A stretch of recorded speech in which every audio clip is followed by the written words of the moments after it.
नमस्कार मित्रों, चुनावी महाभारत शुरू होने वाला है 2024 का। अब हमको और आपको सोचने की ज़रूरत है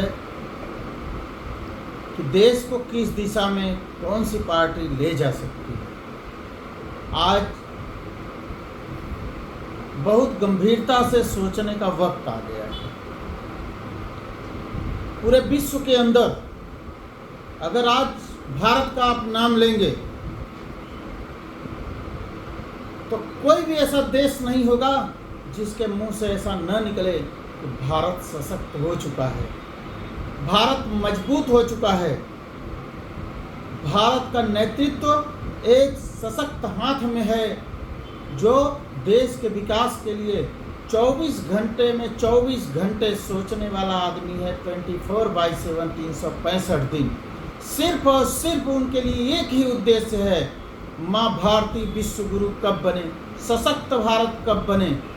भारत के अंदर आज तमाम प्रकार के पार्टियां, तमाम प्रकार के नेता आज अस्तित्व की लड़ाई लड़ रहे हैं। मित्रों, क्यों लड़ रहे हैं? ऐसी कौन सी आफत आ गई है कि आज उनका अस्तित्व खतरे में आ गया है?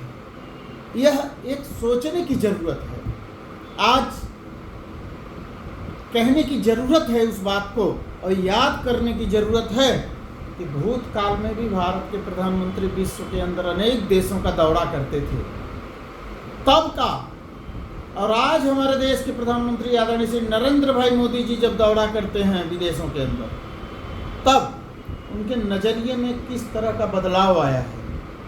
आज पूरे विश्व का नज़रिया बदला है।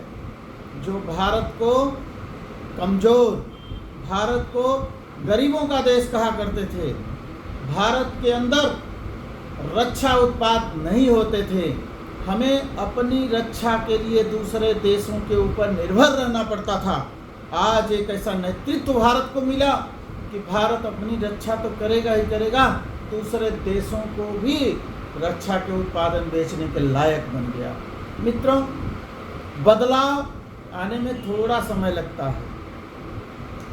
ये 10 साल का जो समय गया ना मित्रों, यह 10 साल आदरणीय प्रधानमंत्री श्री नरेंद्र भाई मोदी जी के नेतृत्व में जो 10 साल बेमिसाल गया, इस 10 साल बेमिसाल का जो उनका एक पूरे देश के अंदर, पूरे विश्व के अंदर एक सबसे बड़ा संदेश उन्होंने दिया कि भारत के अंदर लहर है, और वो लहर है, उस लहर का नाम है विकास।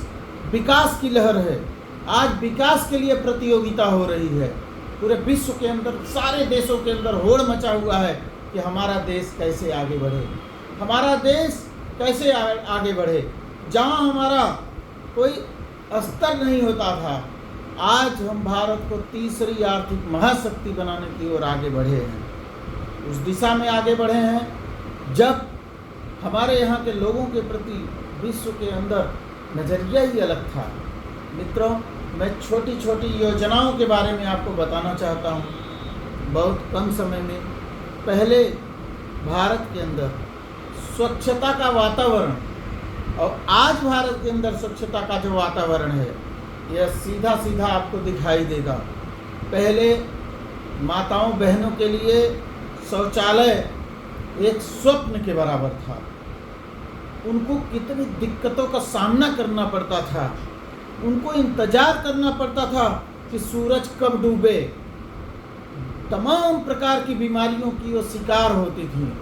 आज उन बीमारियों से मुक्ति दिलाने का काम अगर किसी ने किया है, घर घर शौचालय बना करके हमारे देश के प्रधानमंत्री आदरणीय श्री नरेंद्र भाई मोदी जी ने किया है। कहने को तो आधी आबादी कहा जाता है, लेकिन उनके बारे में चिंता किसको है? किसी ने चिंता किया? आज तक बहुत सारी सरकारें बनी, अटल बिहारी वाजपेयी को छोड़ दिया जाए, अगर उनकी सरकार को छोड़ दिया जाए, तो आज तक किसी भी सरकार ने माताओं बहनों के विकास के लिए और उनके लिए चिंता जरा सा भी नहीं किया। पहले मित्रों, मुझे आपको बताते हुए बड़ा आश्चर्य होता है कि जब किसी के घर में गैस का बाटला आता था पहले, और टेलीफोन लग जाते थे तो ऐसा लगता था कि इस विस्तार के, इस गांव के, इस शहर के, इस गली के सबसे रईस आदमी हैं। इनके पास गैस का बाटला है, इनके पास टेलीफोन है। लेकिन आज घर घर मोबाइल का क्रांति हुआ, संचार क्रांति हुआ। घर घर मोबाइल, हर हाथ में मोबाइल है। और उज्ज्वला योजना ला करके घर घर बाटला देने का काम गैस का किया है हमारे देश के प्रधानमंत्री आदरणीय श्री नरेंद्र मोदी।